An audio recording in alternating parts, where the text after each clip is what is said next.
Is it fair to poll a bunch of normies about what the most iconic fighting game move is? Yes. In fact, I'd say it's good science. When something is iconic, it's recognizable. It's representative of whatever you're having it represent.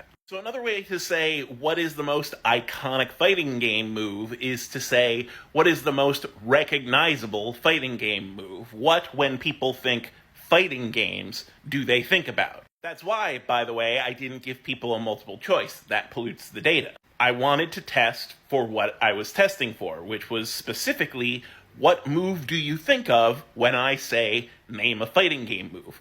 What is the most iconic? Now here's the thing, when something's iconic, it's iconic among everyone.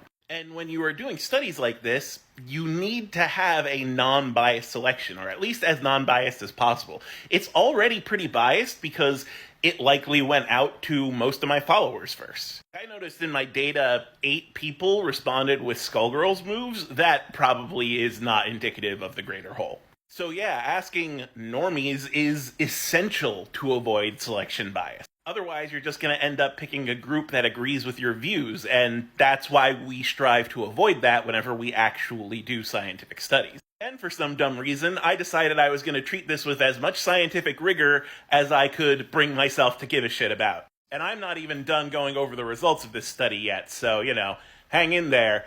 I might be doing more geek studies in the future.